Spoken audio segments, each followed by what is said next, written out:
I'm Charlotte. And that is the 2025 Kia EV6 GT line limited. That's not even its full name. If we're referring to its full government name, it is the Land All-Wheel Drive Plus GT line limited package. But we're not saying all that. What we are doing in today's video is giving you a full in-depth walkthrough of everything you'll get in this trim level. And spoiler alert, it's different than last year. It's not just the name that's different. We got brand new tech, a brand new look, and a whole lot more. So Charlotte, what should they stay till the end for? Guys, make sure that you stay to the end because we're going to be covering everything in this vehicle, and the best part about doing these videos live is that we actually answer your questions. So if you have questions in the live chat, feel free to put them in there and we'll answer them at the end. If you still have questions and you're watching this after it's been posted, leave them as a regular comment down below. And while you're going to the comment section, if you haven't liked this video or subscribed, make sure you do so because it's free. And it makes us happy. That too. All right, should we get into it, Char? Yeah, let's go. Let's do it. So we'll start off with an exterior walkthrough, talk about the powertrain, the motors, everything that really goes into this car and what makes the GT line special. I will start right off the bat by saying we probably have the worst color to showcase for a video. The Aurora Black Pearl is an absolutely beautiful exterior paint color. But when it comes to showing you things like what elements are blacked out on the GT line package, everything's blacked out on this one, so it's pretty tough. We'll first start off with the front end, and then I will try my best to point out what will be different depending on what exterior color you choose. First things first, we can't talk about the refresh model without the lights. We have a brand new lighting sequence, and I quite like it. I still kind of miss what the previous gen looked like, but these still look good. We have a full LED daytime running lights, and exclusive to the GT line and GT line Limited, we now have a centerpiece of DRL as well too. So this is part of your daytime running lights. They'll be on throughout the day. And then of course your main headlamp unit will still be a nice bright white LED. Now with these LEDs, just like last year, we have the fantastic feature of intelligent high beam assist. So if you are someone who frequently turns on their high beams because you're driving a lot in rural areas, this car is smart enough to shut them off when you do have the auto function on. On top of that, there is a couple other design changes that have been made. So we'll notice it mostly on the lower grille of the vehicle. You'll see we have a fun new design. Pretty cool if you ask me. It is going to be hard to pick up though, considering everything is blacked out on this vehicle. Now, depending on what exterior color you choose, this will still be black. It will just, of course, pop more. We do have forward-facing parking sensors that expand towards the sides as well too. So there's pretty broad range of distance where this vehicle can pick up if you're getting a little too close to something. Very, very helpful, of course, when you are driving EV, because chances are you're getting close to, say, your garage to charge it, or of course other vehicles. So it's great for city situations. We also have a forward-facing camera. That is one of the many exterior cameras on this vehicle that will, of course, help guide you when you are parking your vehicle or doing any sort of slower speed maneuvers. As soon as those parking sensors that I mentioned earlier pick up something nearby, it'll automatically trigger the camera. So you don't have to press a button to view it. It'll pop up automatically. Now the GT line is quite special for a couple other reasons, but in terms of performance, it's essentially the Land all-wheel drive. So it's a dual motor all-wheel drive with an 84 kilowatt hour lithium ion polymer battery. That's up in size from last year. Last year we had a 77.4 lithium ion battery, a little bit bigger now. However, horsepower and torque numbers have remained the same, so we'll have 320 horsepower with 446 pound-feet of torque. Now, you may not be in the market for a super quick or sporty car, but this vehicle will give you an SUV that you love with some extra sporty bonuses too. I will say it's a ton of fun driving EVs, especially if you're coming from someone who, likes a little bit of pep in their step in the vehicle department. You'll really appreciate the instant torque, and I will say this vehicle also handles a little bit better than the previous gen too. So it is a very fun car to drive, but of course it's completely practical too, and that's one of the things that I think makes the EV6 so special. It's a fun EV. All right, let's pop the hood and talk about the frunk situation. So our frunk is quite small. It's not quite small, it is very small. Womp womp. Yeah, but it does have a little bit of space that houses your vehicle to load adapter. Now, when you do get the limited trim that we have here today, this is actually complementary with the vehicle. So you have the interior port, and you also do have the adapter as well too if you want to use the exterior port. Vehicle to load is essentially bi-directional charging, so using your vehicle's high voltage battery to charge other things. So whether you want to plug in a small refrigerator or set up your whole campground with it, you totally can, and it's all powered from your vehicle's high voltage battery, not your 12-volt battery. Let's close that up. Speaking of the 12-volt battery, I think it's a perfect time to segue. Oh my goodness. Oh, wait, Frank. Oh, y'all didn't see that. All right, I think it's a perfect time to segue to the fact that I don't know if you remember, but the previous generation had a 12-volt light indicator on the dash. We actually don't have that now, which is nice. Sorry, I scared Charlotte. I thought you were going to get my stomach stuck in the hood. No, I did check first. So that has been removed. Another thing that's been removed for 2025 is the GT trim level. So the GT was our high performance EV6. We still get a ton of performance here, but it's no longer a 500 plus horsepower EV6. What are we getting instead? Instead, we're getting a GT version of the Kia EV9, which if you didn't know is a 3-row all-electric family SUV. But yeah, let's make that 500 plus horsepower. So I can drag race that with my kids? Yes. Yay. 3 rows of seating, baby. All right, let's get back to the EV6 though, the wheels. So the wheels have changed across all trim levels. Now the GT line and the GT line Limited share the same beautiful 20-inch alloy. I quite love it. It's perfect, actually.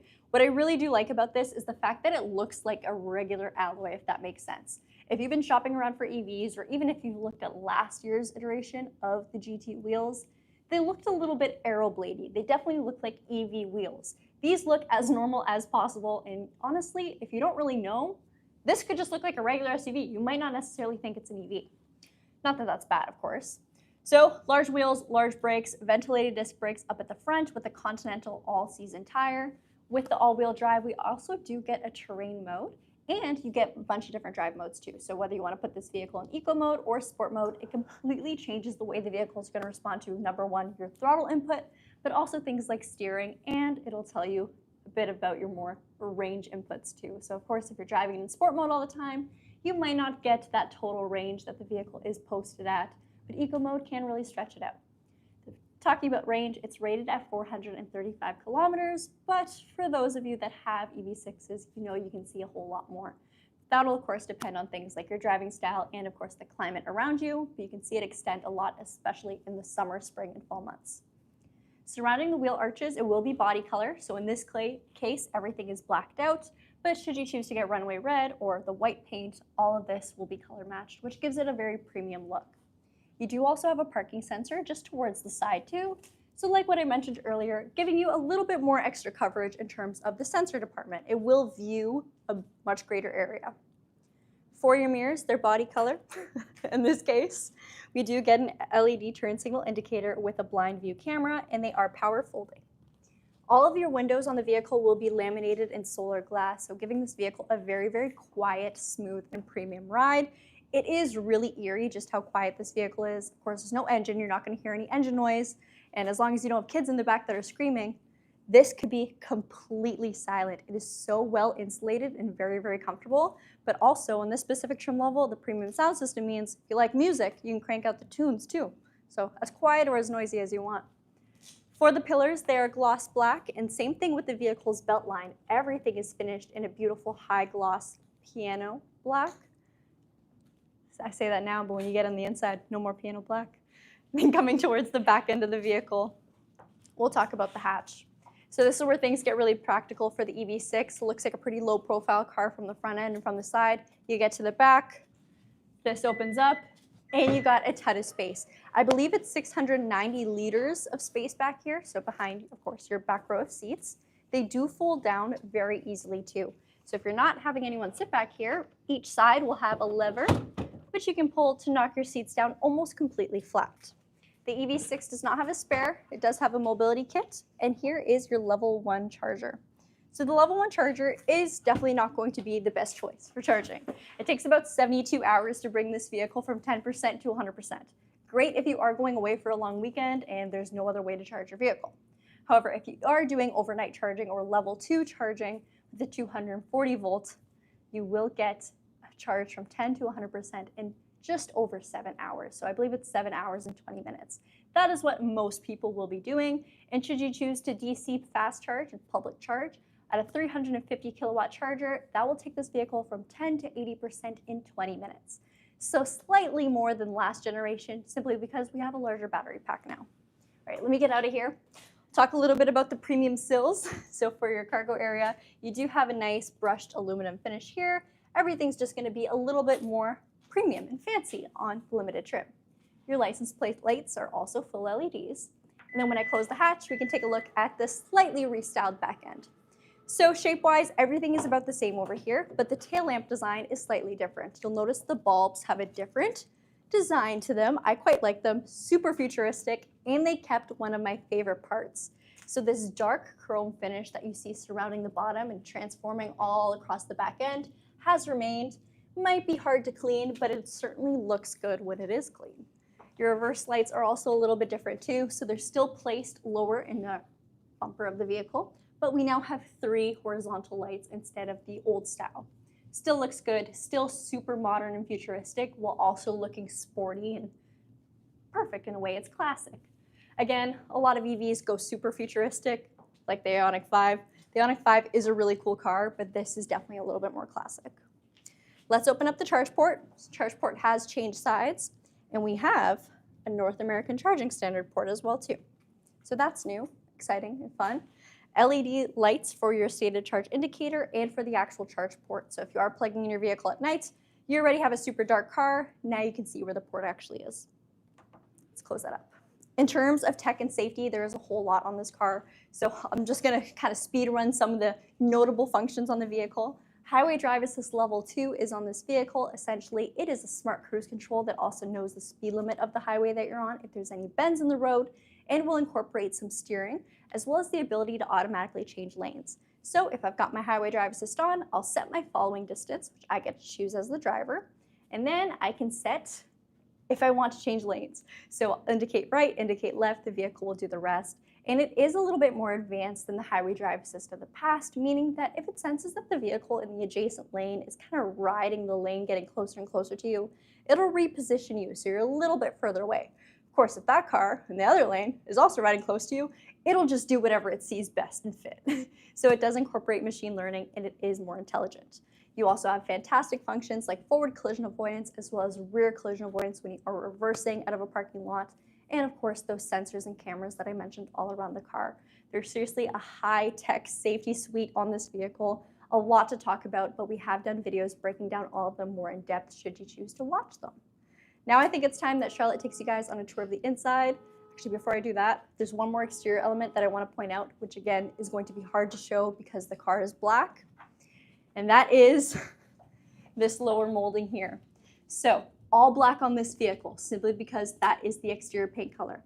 However, this section on the very bottom will be body color. This little trim piece here though, you can see it kind of expand all the way across.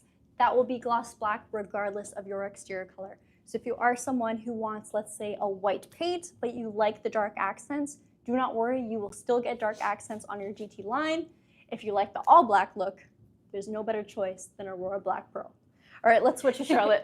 I'll also say that we have done a video on the GT line trim, which is one below this, but it's going to share those same exterior elements. We filmed that in Nebular Blue, which is actually a new paint color this year, but it might give you a better idea on what is blacked out on this vehicle versus what is actually going to be body color. And also, I want to let you guys know about the MSRP. The MSRP, now keep in mind, this is the top trim. It's going to be $64,995 Canadian, and that's before any fees or taxes. It's just the MSRP. But of course, it is the top trim, so recognizing that that's not going to fit everyone's budget, there are different trims to choose from, of course. Now, the interior, you're able to get a good look at it, and we do have we actually have a lot of tech and comfort elements that are exclusive to this trim, which really sets it apart as the top trim. So let's start off by taking a look at the driver's side door. Oh, sorry, that was hard to get in, just because I'm really pregnant. Okay, two-tone approach. So we have more of this white and then a synthetic black leatherette pretty much coating the entire vehicle. And then we have a great mix of a satin black, not piano black, and chrome paint too. You'll notice already that we have our memory seats. And what's great about these memory seats is they're going to save your seating setting. They're going to save your steering wheel because we do have a power tilt and telescopic steering wheel. And they're also going to save your mirror configuration, all to your memory seats and then to your user profile. But what about heads-up display? And heads-up display, the location of the heads-up display. I'm getting there, don't worry, I promise. But it's great to see that you're able to save so many different options to your memory seats and then to your user profile too. Your front two windows are one touch with obstacle detection with regular automatic windows for everyone else. And you can already see a nice little hue of the ambient lighting that we do have in this vehicle, but we'll show it a little more in depth on the interior. Gabby mentioned that we have a premium sound system. She wasn't lying. We absolutely do. It's Meridian. So Meridian premium sound system, and with that, exclusive to this trim, you're going to get active sound design. So if you don't want the cabin to be incredibly quiet, you can, of course, turn on your active sound design, and that's going to give you some artificial driving noise or engine noise on the interior of the cabin, and it's going to change depending on your speed, torque, and then also the acceleration. So really cool system and a lot of fun. We've seen it on the Hyundai Ioniq 5N, and now we get to see it in the Kia EV6. So speaking of seats and memory seats, you have a couple different ways to configure your seat. Bring it forward, bring it backwards, adjust your backrest up, down, and of course lumbar support as well. Now our pedals are covered. I realize the stickers are still on. They are an aluminum style, so more sporty for sure. On this side, a little bit more of that ambient lighting, your brightness adjuster, your charge port, tailgate control, electronic parking brake, and traction control. Of course, directly in front of me, I'm not too sure if you guys will be able to see it, so maybe I'll grab the camera, but you are gonna have your heads-up display. And with this, okay, can you guys see that? Probably not, probably not. Okay, there it is. It's just not focusing. So you do have head-up display in this vehicle, and with the new software that we have, you'll notice it on the instrument cluster, but this is going to be the new augmented heads-up display, so it's going to give you relevant safety info. It's also going to show you your turn-by-turn navigation with your Apple Maps or Android Maps. I'm not too sure what the Android counterpart is. Google Maps, thank you. And then other relevant safety information too, and then your media. So very handy to have that and fantastic to see it too. Do you want to come around to the side? Sure. Great. I don't know if we're going to have time to show it today, but this vehicle does have remote smart park assist. That essentially allows you to move it from the remote. So great if someone parks super close to you, you can just move your car out of the way and then hop in when you have enough space. Again, the front end of this vehicle looks so menacing and aggressive, very, very sporty, and I personally love it. I especially like it in this all black look too. It's nice that even though it's all black, we still have the typical brushed aluminum emblem, which adds a little bit of brightness, matches the wheels. All right. So seats are also going to be different when you're comparing this trim versus the trim beneath it. They're going to be the same colors, but we're ditching the suede insert and we're going for full black synthetic leather with the white piping or the white detailing. So that's going to be a little bit of a different change, but you also have a powered passenger seat, so very comfortable for whoever may be sitting here. This is also going to be the only trim that offers heated and ventilated seats in the front and heated seats in the rear. So definitely amping up the comfort features. For your steering wheel, it's flat on the top, flat on the bottom with some good notches in it to really well see your power band and also your speedometer. Then on the steering wheel, off-center Kia logo in, again, the two-tone approach. Your driving controls, so you can go and engage your highway drive assist and then also adjust your following distance and your lane keep systems. And then, of course, all of your media controls, media modes, virtual assistants, calling, and a favorites button. Now, I'll point out this notes icon right here, because with that, you're going to be able to cycle through the center screen of your 12.3-inch screen. So from here, you can see your turn-by-turn navigation. You can also see your safety information. And then this is something that's always of interest because it shows how the vehicle responds to you as the driver. And there's lots of different points that you can show. It will also give you your range guide. So what is the maximum or minimum amount of range depending on your driving habits or driving styles.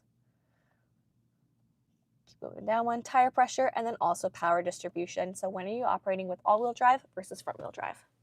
Now behind the steering wheel, we also have our paddle shifters. Instead of cycling through gears like a traditional paddle shifter function, these are going to be able to adjust your amount of regenerative braking, which is going to go and put that power back into the vehicle for you.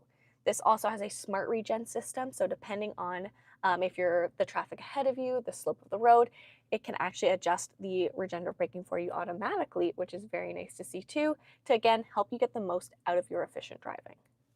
Also in the steering wheel, I realize I didn't point it out, but you have your drive modes. So Eco, Normal, Sport, a customizable My Drive, and that one terrain mode that Gabby mentioned, which is going to be your snow mode. Whew, there's a lot to unpack there, isn't there? And I'm trying to do this relatively quick, so this isn't the world's longest video. And relatively pregnant. Yeah, and very, very pregnant. All right, let's talk about our multimedia screen. So 12.3 inches, again, this is going to be standard. You have included navigation. You've got your EV screen, and this is going to be your at-a-glance menu. The big thing I want to point out that's different from previous years is the fact that you have battery preconditioning that you can just press the button to activate. You don't have to use the integrated navigation and put in a DC fast charger and hope it exists. So you can do that all manually. On this screen too, this is when you're going to be able to customize a lot of your EV settings, like your departure time, charging limits for AC and DC, and then also the vehicle to load battery percentage usage of the high voltage battery. If you are curious about any of this stuff, we have done a video on it and it's all linked down below. And then of course, your battery preconditioning, the smart regen, all of the EV associated stuff, which again, we've done videos on for you guys. Playlist link down below. CarPlay, wireless Apple CarPlay and Android Auto, absolutely fantastic. And again, seamless phone integration with your phone's navigation too, in terms of what's in front of you for your turn-by-turn, and then also in that head-up display. More ambient lighting, which looks fantastic. Switchable infotainment and climate control cluster, which is the same as what we've seen on previous models. Heated and ventilated seats, heated steering wheel, your start-stop button, fingerprint scanner, so when this is set up, you can actually link it to your user profile. You can also start up your vehicle and then go and drive it using just your fingerprint. Shift by wire, you've got your full camera system. So from here, we're using the front camera, your full 360, and then that outside view as well. Lots to see, lots to see. Super quick too. Yeah, this will automatically come up too as the vehicle is put into reverse, and you even have this top-down viewpoint, which is handy for towing, because we actually do see an increased tow capacity this year of 2,700 pounds, which is about a 400-pound increase. Auto hold and your parking sensors are also here with your wireless phone charger. And then my favorite part about this display and this whole center console area is the fact that it's all in satin black. It's no longer going to be that fingerprinty piano black that just gets scratched and looks so messy so easy. It looks good when it's clean, but this is going to look a bit good when it's clean, and you're not going to be able to tell when it's dirty. Center console, very deep, great amount of space. And if you actually look underneath this port, you'll notice that we have more storage space. So that's the benefit of this being built on Kia and Hyundai's eGMP, which is that skateboard-style platform which allows it to be completely flat, giving you more legroom and more storage room, especially for those in the back seat. Down below, not sure if you caught it, we still have a 12-volt. We've got USB-Cs still, so great amount of tech there, and it's even illuminated with more ambient lighting. You have your digital rear view mirror, so that is a fun feature to have, and again, going to start on this trim. When it is off, it's just going to be your regular rear view mirror that is auto dimming and has home link, but when it's enabled, it's fully digital and gives you about 6 lanes width of traffic. That's a lot. Up top, LED interior lighting. Your Kia Connect, so that is going to be standard as Kia's telematics system. You have a wide style sunroof and a nice black headliner, adding to the sportier feel of the cabin. And again, this looks great. Really, really great. I think it's worth mentioning the seat material. I did. Oh. I said it's leatherette. Oh. It's not suede. Yes. Because last year, the top trim was suede instead. Yes, and the trim below this is suede too. But you ditch that for this. In this trim, you get the leatherette. Which is kind of backwards. I know. I personally really like the suede. I feel like suede is the best of both worlds between leather and cloth. Pop-out door handles for aerodynamics and style. All right, seats back here. Okay, so not only do you have more speakers, what I really like is the fact that these doors pretty much mimic what we see for the passenger. It doesn't feel like they're forgotten about. So speakers, ambient lighting, bottle holders, heated seats too. Very comfortable back here. For some more amenities, lights, pillar-mounted rear air vents. So we're still getting some airflow. Sorry, you're talking too fast. Sorry. Okay, pillar-mounted air vents. So they're there. Pockets, USB-Cs. And then these headrests, or the seats in front of me, are going to double as either a coat rack or bag holder too, to again, keep this area free of any clutter. That way you can fully maximize it for your legroom. Mm-hmm. You also have a drop-down armrest with cup holders. It is adjustable too. The EV6 is so deceiving on how much space it really has, because looking at it from out here, it looks like it's a fairly short crossover, right? But we saw Charlotte in there. She has so much headroom and so much space around her. It is very, very spacious. And again, I just can't get over how sporty it looks, how fun it looks, how good it looks. It's just such a good looking car. I think that this is such a nice silhouette to it. Like every time I see one on the road, and my dad drives one, so I see them pretty frequently, it looks really good. It's so wide too, so you can see the front end, how wide. A lot of it comes down to the shape of the hood too. It's got a full clamshell style hood. So it opens up almost like a scallop or a clam, inspired by nature.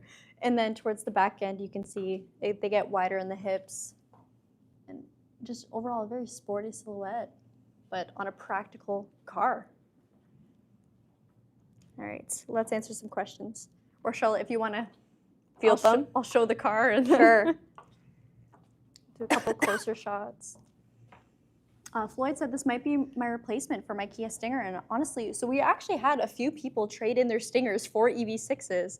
Fernando, I don't know if you're watching, but he traded in a Ghost Gray GT, and he bought an EV6 GT line, and yeah, it's still sporty. Obviously, much better on fuel than the Kia Stinger, that's for sure.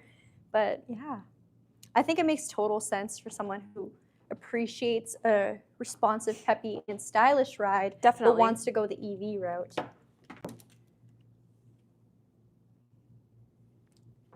I feel like also comparing this to something like the Kia Niro. Kia Niro is still a great car, but this might be more your style. I know it's definitely my more style. A little bit more your aesthetic. Yeah.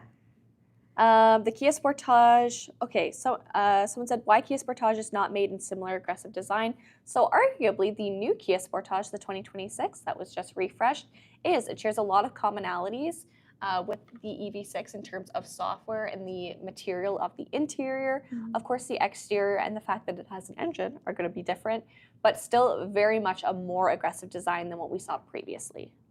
Adele asked, and are you selling that Stinger? So that was actually already almost 2 years ago now. It's since been sold. I did do a video on it, though. If you guys scroll back a while ago and saw a video of me daily driving a Stinger, that was that Stinger. We do have 2 Stingers currently available, though, and they're both 2022s. They're both very nice.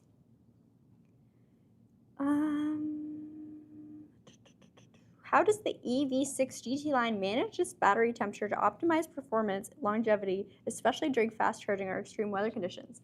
That sounds like a ChatGPT question. Yeah. Regardless, love it.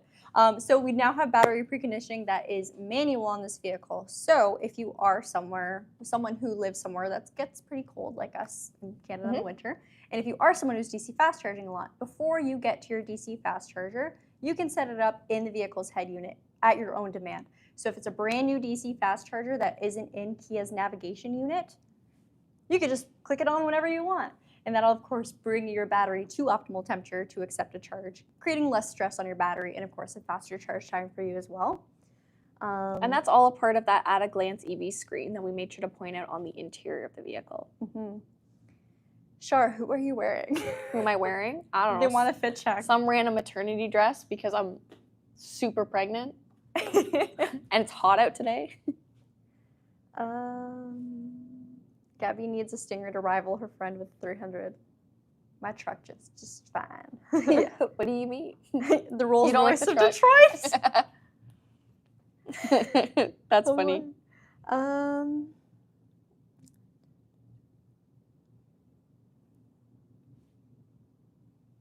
Sorry, I'm just reading from a distance. I'm flexing my new eyes. My LASIK did me well, so. Apparently not, I have to squint. She can't see. She can't read. Paul Williams sent us a super chat, which was very kind of him. Thank you, Paul. We are your biggest fans.